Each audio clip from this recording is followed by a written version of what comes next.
महाराष्ट्र गाजवणारा जो विषय आहे म्हणजे पुण्यातील अनधिकृत जमीन व्यवहार जो अमेडिया एंटरप्राइजेस LLP या कंपनीने केला, त्याचे अनेक खुलासे मी येत्या काही दिवसात करणार आहे। आज त्याची सुरुवात मला या GR पासून करायची। हा GR आहे ती जी समिती नेमली गेली आहे या व्यवहाराची चौकशी करायला, त्याच्यातल्या सदस्यांची। यापैकी 6 पैकी 5 सदस्य हे पुण्यातले आहेत आणि पुण्यातले असताना, पुण्याचे पालकमंत्री अजित पवार असताना, महाराष्ट्र राज्याचे उपमुख्यमंत्री अजित पवार असताना ही कमिटी चौकशी करू शकेल का, निष्पक्ष चौकशी करू शकेल का? म्हणून माझी पहिली मागणी आहे की अजित पवार यांनी उपमुख्यमंत्री पदापासून आणि पालकमंत्री पदापासून ताबडतोब राजीनामा द्यावा। आता ह्या GR कडे मी परत येणार आहे, पण थोड्या वेळाने।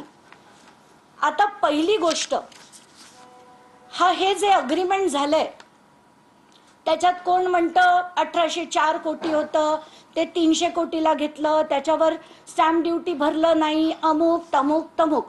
माझा पहिला प्रश्न की जे तिथे गायकवाड कुटुंब होतं, ज्यांना ती महार वतनाची जमीन मिळाली, जी नंतर खालसा झाली, ती खालसा झाल्यानंतर त्यांना ती परत कधीही दिली गेली नसताना त्यांनी पॉवर ऑफ अटॉर्नी देऊन, म्हणजे ती जमीन माझ्या नावावरच नाहीये, तर मी पॉवर ऑफ अटॉर्नी देऊन त्याचा व्यवहार कसा करू शकते? पहिला मुद्दा म्हणजे ती जमीन त्यांच्या नावावर होणं अपेक्षित होतं, त्याच्यानंतरच हा व्यवहार त्यांना करता आला असता।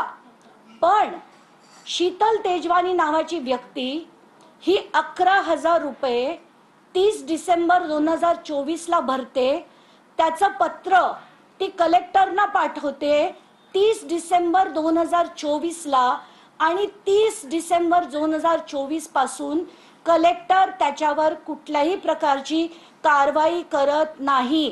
तर अशा कलेक्टरना तात्काळ निलंबित केलं पाहिजे।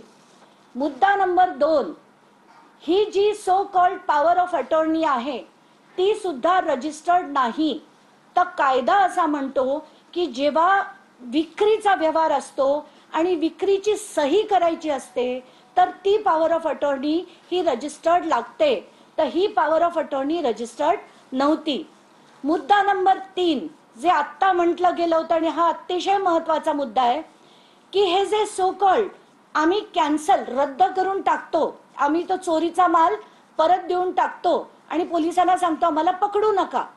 तर आता ह्या गोष्टी समजून घेणं गरजेचं आहे की कॅन्सलेशन ऑफ डॉक्युमेंट असेल तर त्याला जे गव्हर्न करणारे कायदे आहेत ते काय काय आहेत? तर त्याच्यात 5 कायदे आहेत। पहिलं आहे स्पेसिफिक रिलीफ ऍक्ट 1963, त्याच्या सेक्शन 31 ते 33 मध्ये कोण कॅन्सल करू शकतं याचे डिटेल्स आहेत। दुसरं इंडियन कॉन्ट्रॅक्ट ऍक्ट, तिसरं रजिस्ट्रेशन ऍक्ट, चौथं सिव्हिल प्रोसिजर कोड आणि 5वं लिमिटेशन ऍक्ट। आता कुठलाही व्यवहार रद्द करताना कोण करू शकतं? जर मी जागेची मालक आहे आणि मी कोणाला विकली तर मी किंवा ते घेणारे हा व्यवहार रद्द करू शकतात। पण आताच्या घटनेला शीतल तेजवानी ही जागेची मालकही नाही, तिच्याकडे सही करण्याचे अधिकार नाहीयेत। ती जर पॉवर ऑफ अटॉर्नी सगळी वाचली तर तिला पॉवर ऑफ अटॉर्नी मध्ये त्या गायकवाड कुटुंबानी जे अधिकार दिलेत त्यात कुठले कुठले अधिकार आहेत?